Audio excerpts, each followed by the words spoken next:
The pathway to qualification appointment is one of my favorite ways to fill up the pipeline.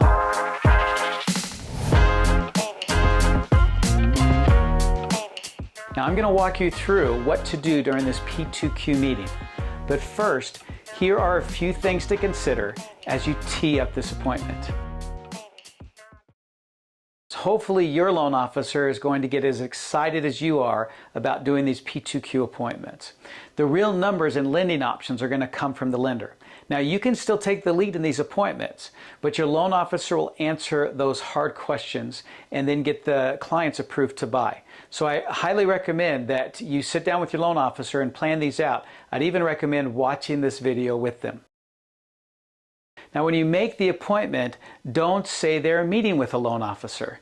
I know that sounds a little crazy and crazy to your loan officer, but your lender is acting as a consultant in this initial appointment, even if they take an application. You don't want your clients to feel pressured to buy now in this appointment. Don't worry, once they're ready, they're going to get excited to go out there and shop for homes and get under contract. But you want them to feel comfortable in this appointment that you're not pressuring them towards buying now. Now, before you actually meet with a client, you may want to ask them one pre-qualifying question, and that's if they make enough money to buy. So every market is different. In our market, if you're not making at least $70,000 or there isn't that much income between the borrower and even a co-borrower, which I'll let them know that they can buy with a co-borrower, that the $70,000 is kind of that limit. So you may want to ask them that question before you have them come and sit down with you or do your Zoom meeting to see if they make enough money. Now, if they don't quite make enough money, then just let them know that that's their first step in this process of getting ready to buy, that they or someone they can buy with. And you can even let them know that they can buy with someone that isn't going to necessarily live with them, like a parent or something like that. But they do need to make or have enough income, I should say, to at least qualify for a loan in your area for a starter home. And it's just a good idea to kind of ask that preliminary question before you actually sit down, so you don't waste your time or their time with something that's going to pretty much kibosh the whole thing if they're not making enough income. If this is the first time that you've heard about the Pathway to Qualification program and this appointment, please review the previous materials that kind of walks you through what this is all about. This session is really to talk about how to do the appointment itself. So now that you're all together and you're going to start this meeting, whether it's a Zoom call or you're in person, you're going to want to set the stage for the timing of this plan. So the best way to start the meeting is to ask them about their lease when it's up or when they are hoping to buy.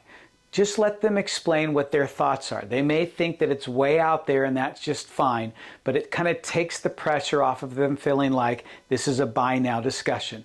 Your job is just to get them ready to buy when they feel comfortable. So the best way to start the meeting is to kind of get a sense of what that means to them. So ask them when their lease is up. They may ask questions about extending their lease, going month to month with it, or maybe even getting out of the lease early if they want to buy sooner. But this kind of helps set the stage, so just ask them about that timing. Next, I want you to ask them what they're hoping for when it comes to their first place. What motivates them to want to buy? Now, you're going to probably get a lot of information from them that may not be in line with buying a starter property, and that's just fine. I just want you to kind of take notes and listen so that they understand that you're there to help them with what they feel is important to them on the first place. So they may say things like they want more bedrooms or a bigger home or a nicer place or a big yard or something like that. And you're going to think that there's no way that they're going to be able to afford that right away. But your job during this meeting is going to be to help direct them, along with your lender, towards the idea that building equity and then buying that dream home is so much smarter and better and even faster than staying in a rental property and then trying to save up for that dream home. But during this part of the discussion, just let them tell you what they're hoping for when it comes to that first property that they want to buy. Once I've listened and noted their aspirations about their first purchase, I want to lead the discussion towards the power of home equity. So I say to them, let's talk equity. As you probably know, equity is the #1 reason that people buy homes. it also turns living expenses that you already have to pay into an incredible investment opportunity, even with your own home. At this point, I like to take out my phone calculator to show them what these numbers really look like. It's important that they see how much money they're actually paying in rent and how we can help them through equity get a lot of that back.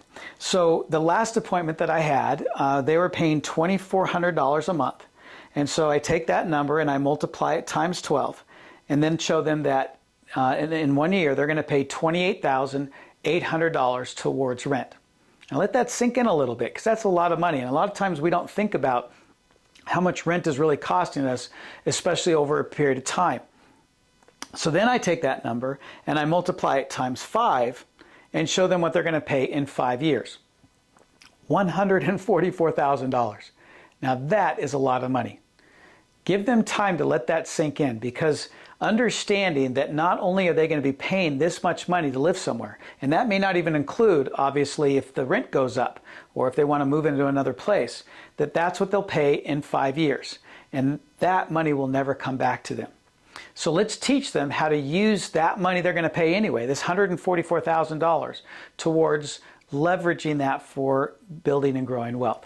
I even like to show them what it looks like in 10 years, because that's what the buy versus rent calculator, which I'm going to show you next, will show them as well. So you can multiply that obviously times 2 to make it another, a total of 10 years, and they're going to pay a total of $288,000 towards living somewhere. And that doesn't include the possibility of that rent going up, which it likely will, which will probably be closer to $300,000.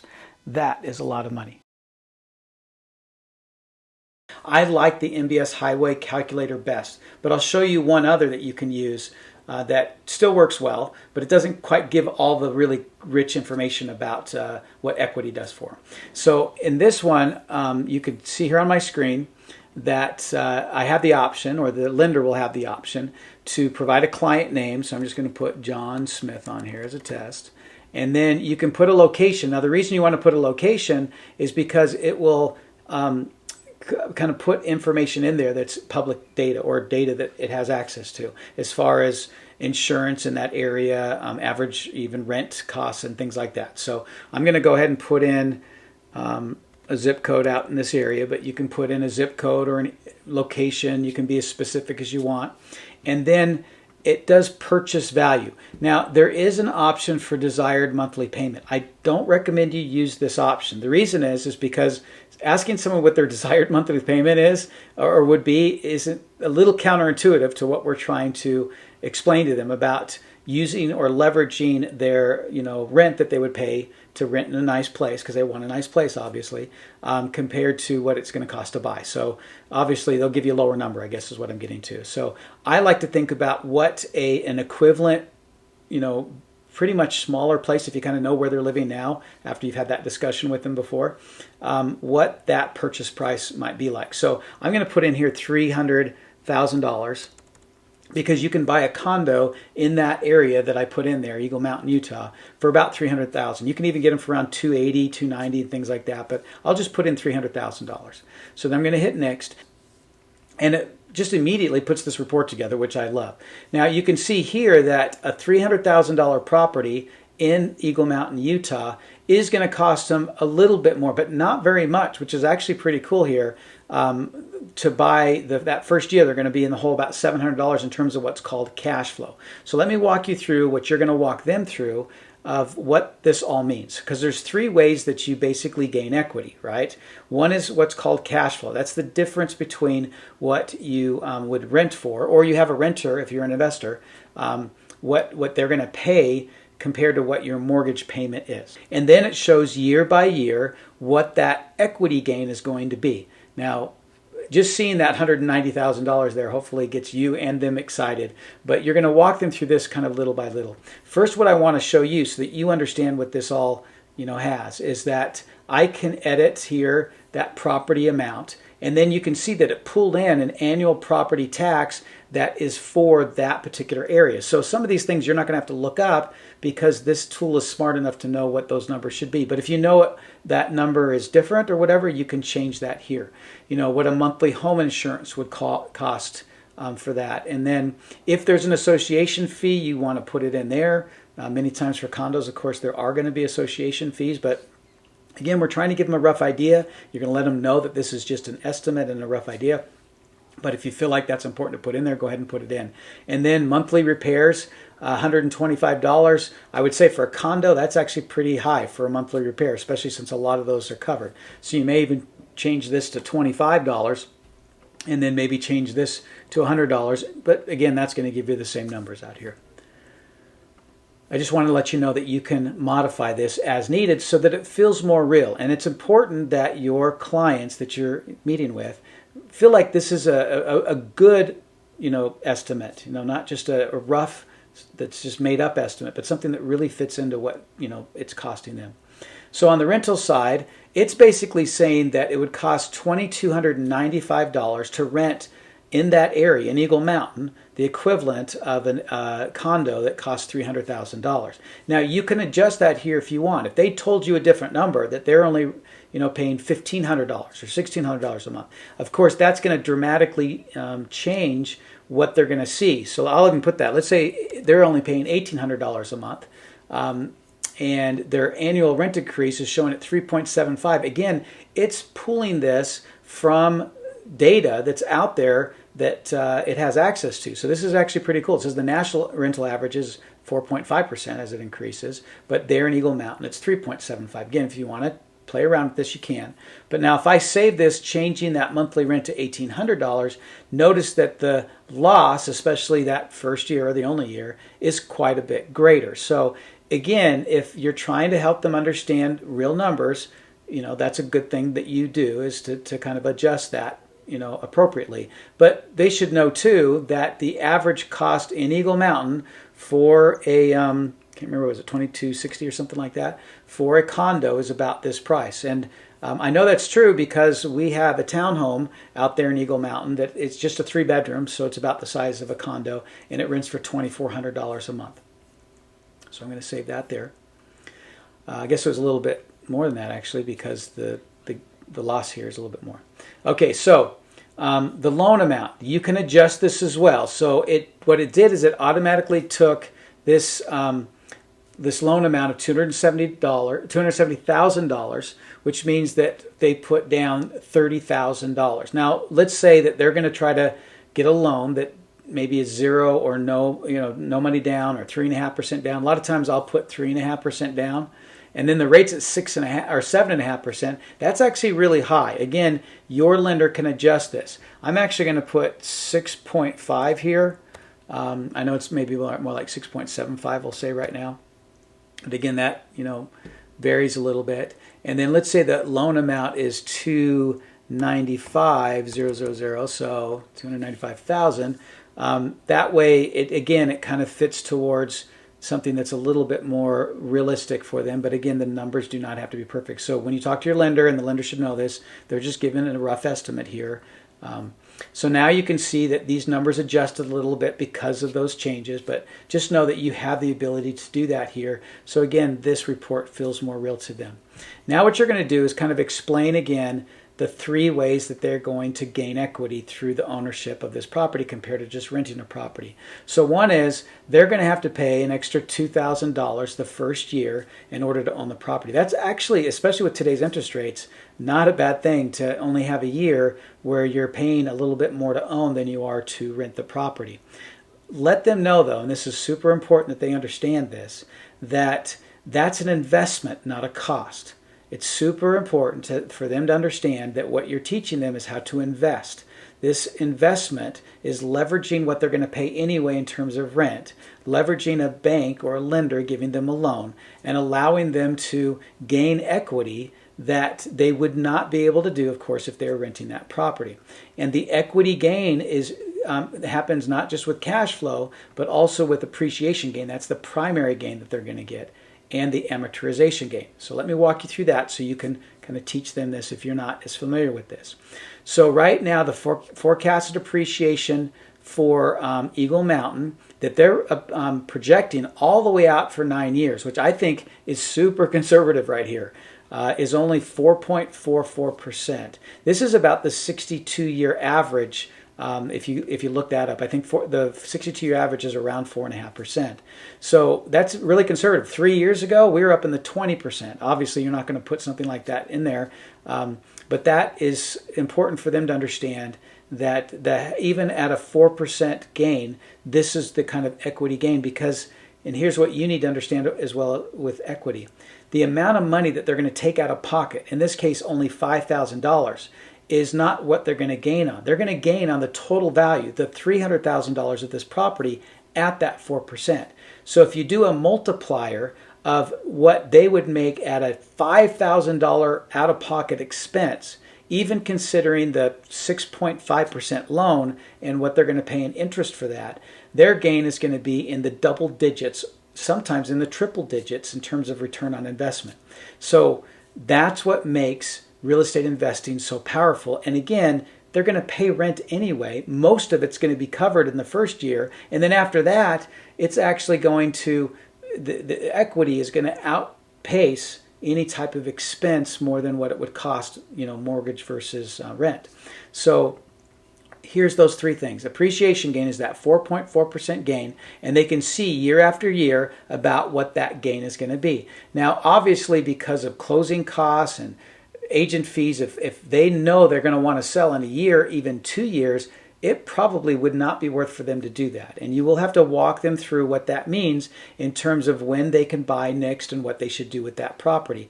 Honestly, the best thing to do with property is to hold it for a longer term. So if they can, leverage that equity towards buying their new home but not sell it is also an option. So we'll go through that in just a second.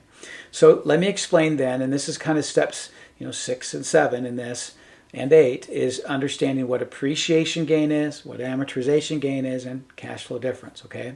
So again, obviously what appreciation gain is that 4 to 4.5% right now gain.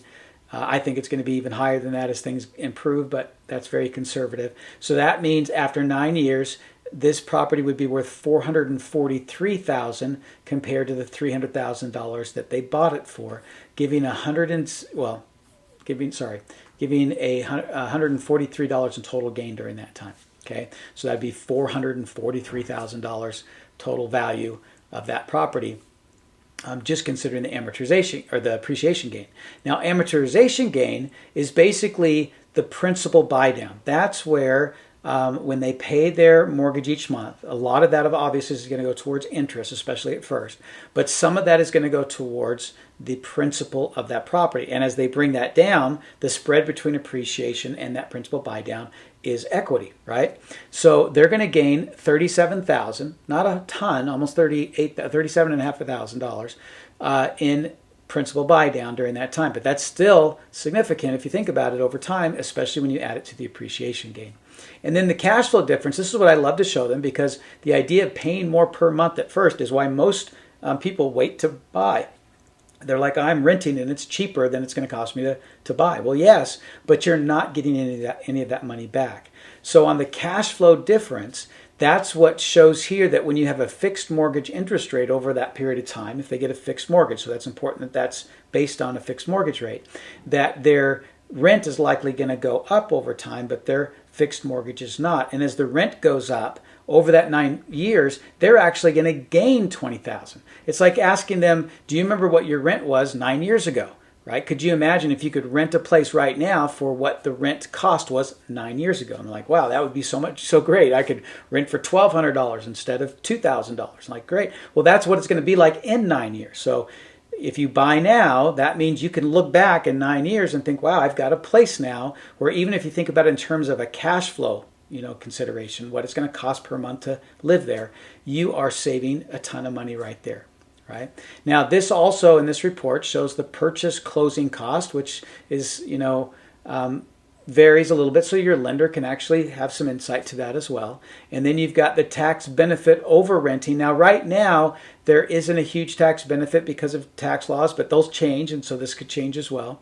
And then the cost to sell estimated at 4%. Now, you can change that to 6% or whatever you want here, but that's basically, and your lender can work with this too, but, around $17,000 or $20,000. So it's considering that too when it comes to actually selling the property. So here you see that the total rent minus the total buy is where that cash flow difference is there. Rent increase, they have it at 3.75% with the appreciation at 4.4%. So you can see that it's just a little bit lower than that. The interest rate is with the APR is 7.289, 6.75. We are getting excited about the Fed lowering the short-term rate, which hopefully will lower these long-term mortgage rates, and we should see an improvement there as well. And then, of course, it kind of maps out to, again, the costs and the and the maintenance costs and things like that, and what rental costs throughout the 9 years as well, and kind of maps it out. And then you can review this report,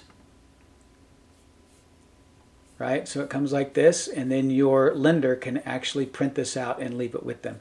So that's the next thing that you do in this meeting. I also mentioned that there was another calculator that you could use if you have a lender that doesn't use MBS Highway. I do, again, prefer MBS Highway, so see if you can get a hold of that calculator through your lender. We're going to try to make it available to real estate agents directly, but we'll kind of hope for that sometime down the road.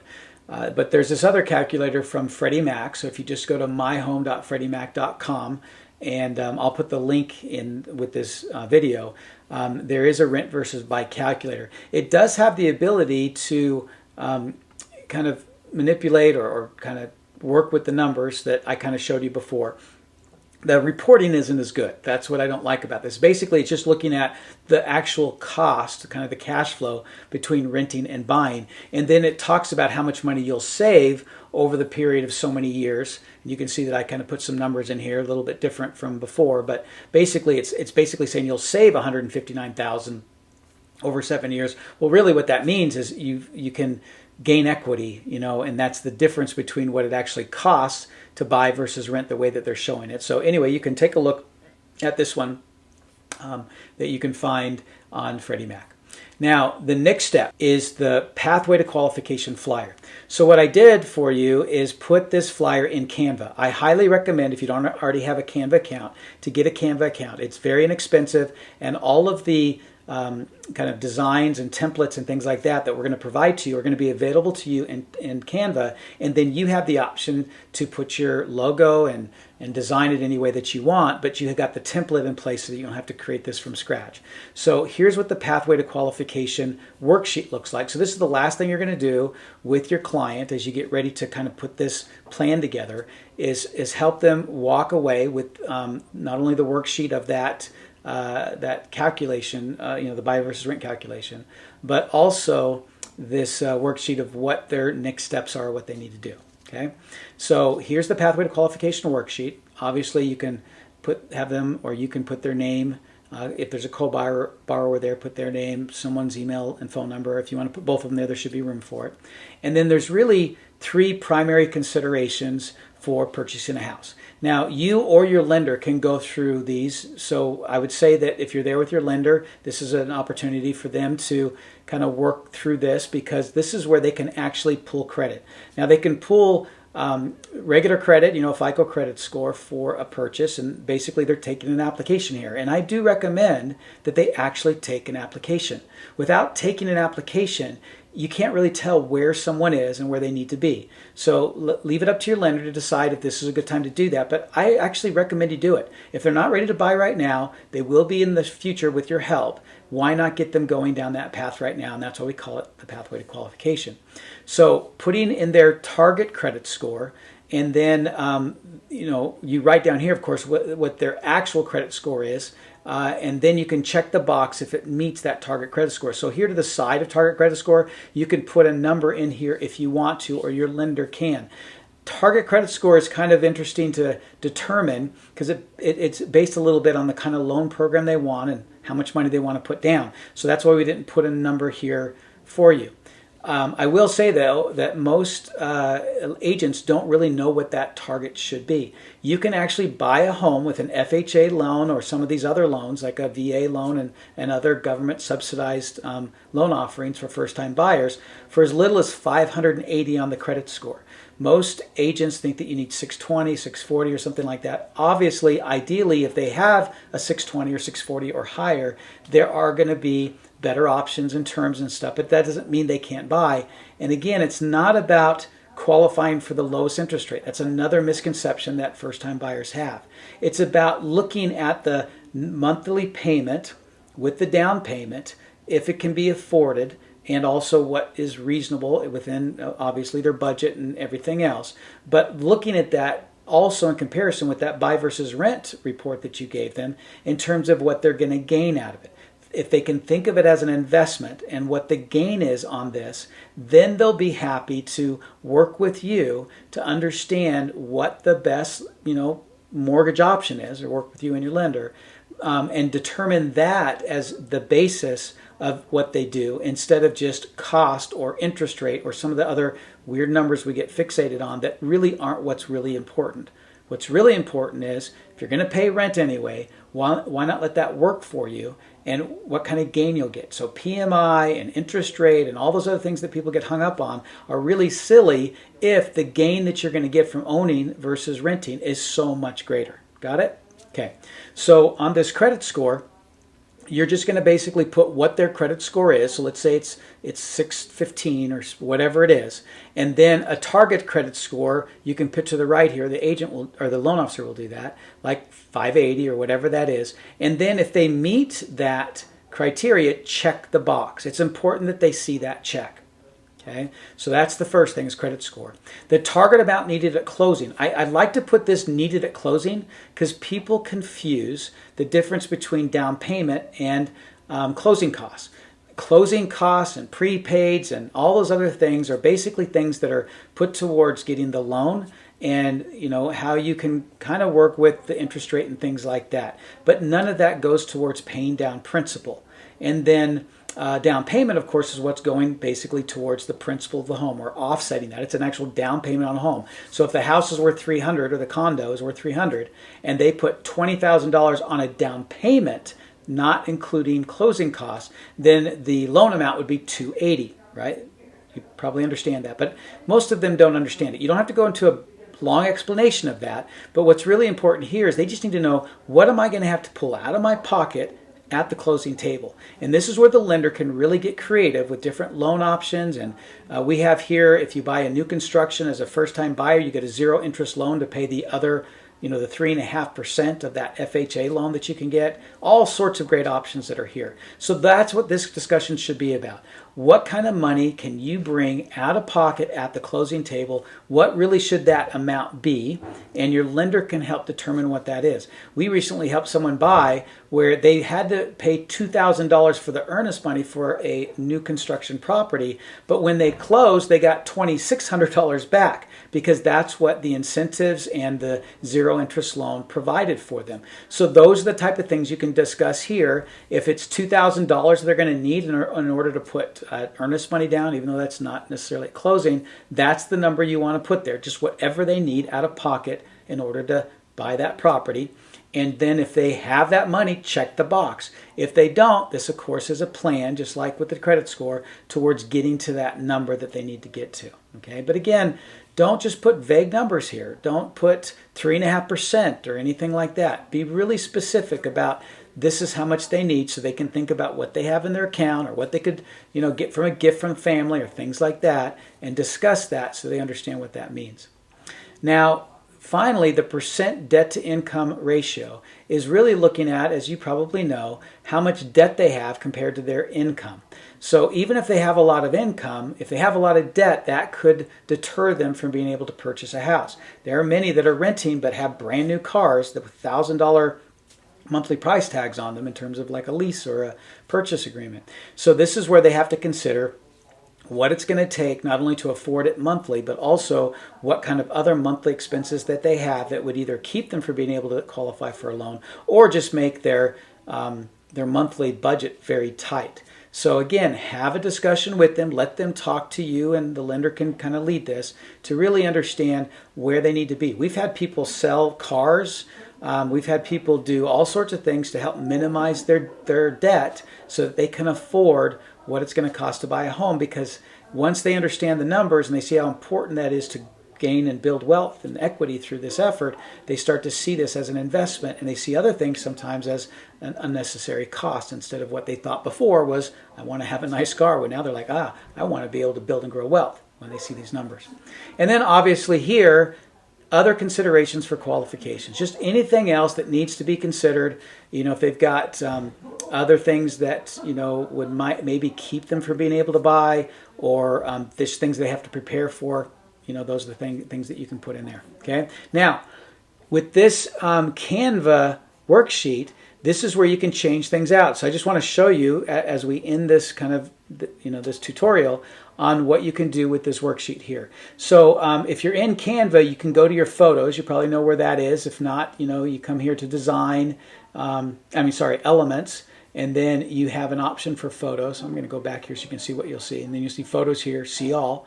And then you can do a search. I actually recommend that you do a search for pathway if you want to do a different picture. Don't put a house there, because then you might confuse them to, if you have some big, beautiful house there, they're going to think, oh, I want to buy this nice, big, beautiful house. So I usually like to put, and by default is this one, where it's just kind of this pathway. Someone's walking up the pathway and it says pathway to qualification. I just wanted you to know, if you want to switch it out, you just drag it over. That's how easy it is in Canva to be able to change things out. Okay.